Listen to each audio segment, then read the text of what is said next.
Alors maintenant, Arnaud Dumouche va nous parler d'autre chose. Vous allez voir comment le discours d'Arnaud Dumouche réussit à basculer totalement dans un autre sens. C'est la pilule contraceptive. Écoutez bien.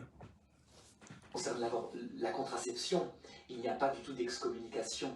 C'est une question plutôt de perfection de la relation d'amour telle que Dieu l'a voulu entre un homme et une femme. C'est sous ce rapport-là que se passe l'Église. Donc sous le rapport d'un conseil. Un conseil. Voilà. Alors vous allez voir, Arnaud Dumouche commence d'abord à enlever le venin, c'est-à-dire ce qui peut faire mal aux oreilles de ses auditeurs qui ne supportent pas la doctrine catholique. Car, je l'ai dit plusieurs fois, Arnaud Dumouche, pourquoi est-ce qu'il a tant d'adeptes, s'il a des adeptes? Eh bien, c'est parce qu'il a l'art de mettre, comme disait Bossuet, des petits coussins sous les coudes des pêcheurs. Alors évidemment, c'est beaucoup plus facile de défendre des positions comme Arnaud Dumouche le fait que comme je vous le fais ici. À savoir que la contraception chimique n'est jamais permise. Pourquoi? Eh bien, parce que la contraception chimique dénature l'acte conjugal. L'acte conjugal doit avoir pour finalité la vie, même si c'est dans le cadre de la méthode Billings, comme il va l'expliquer plus tard, les méthodes dites naturelles.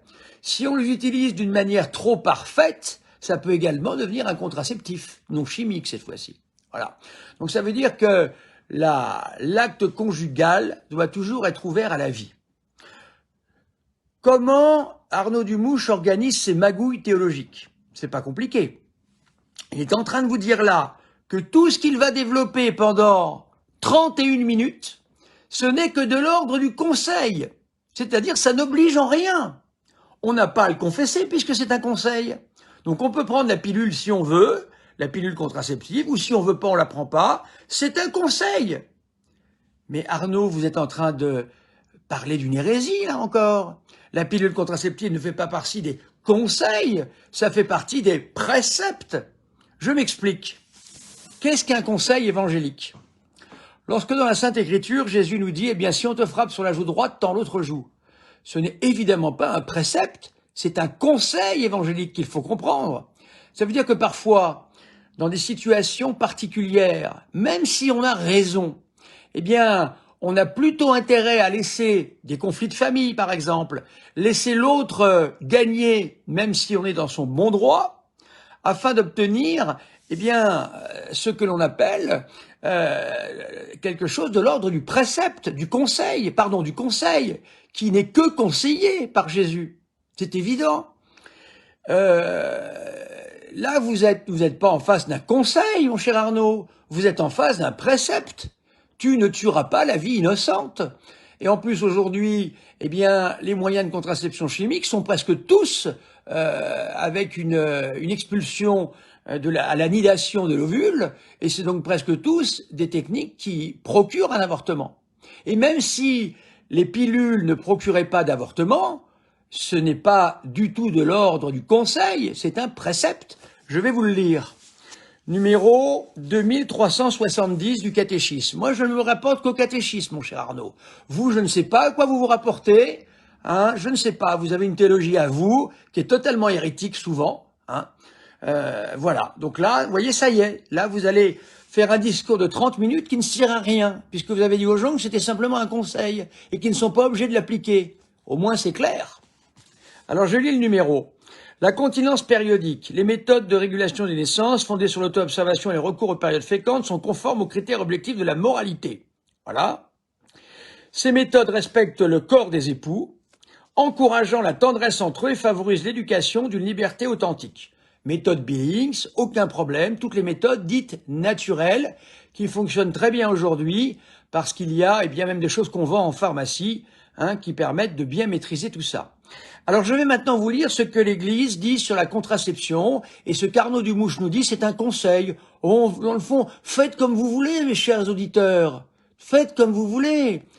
Ah, c'est sûr qu'Arnaud Dumouche vous guide, mais je ne sais pas vers quoi il vous guide. Je pense qu'à la fin, l'aboutissement ne sera pas terrible. Je viens de vous lire un passage du missel romain actuel, forme ordinaire, qui montre qu'il faut être prêt pour le jour de la mort.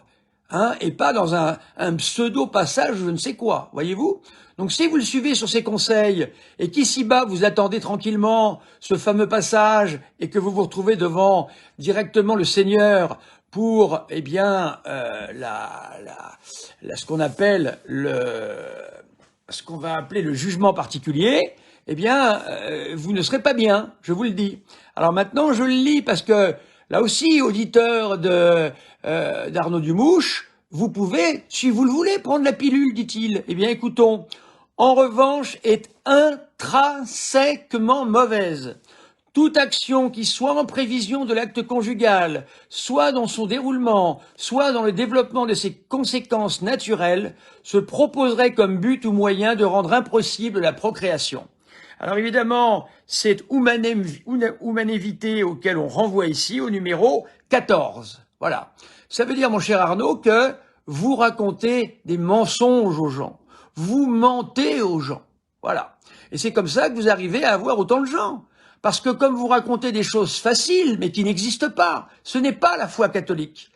Le charabia que vous nous avez mis sur Internet, mais c'est incroyable, un charabia inventé de toutes pièces.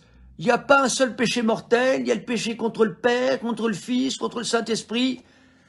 Je l'ai lu hier, vous n'écoutez rien Arnaud, c'est ça votre problème, vous n'écoutez rien.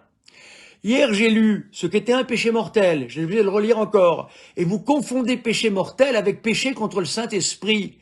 Je reviendrai sur la question parce que ça me paraît important et des auditeurs me l'ont demandé. Le péché contre le Saint-Esprit, il n'y en a pas qu'un seul, il y en a 6. Voilà.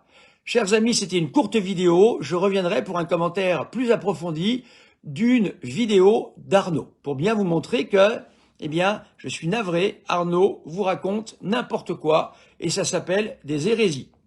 Je vous salue Marie, pleine de grâce, le Seigneur est avec vous. Vous êtes bénie entre toutes les femmes, et Jésus, le fruit de vos entrailles, est béni. Sainte Marie, Mère de Dieu, priez pour nous pauvres pécheurs, maintenant et à l'heure de notre mort. Amen. Le Seigneur soit avec vous et avec votre esprit, que Dieu Tout-Puissant vous bénisse, le Père, le Fils et le Saint-Esprit. Amen. Bon et saint carême à tout le monde. Voilà, apprenez à suivre des gens qui suivent et qui disent ce que dit l'Église et pas des sornettes. À bientôt, chers amis.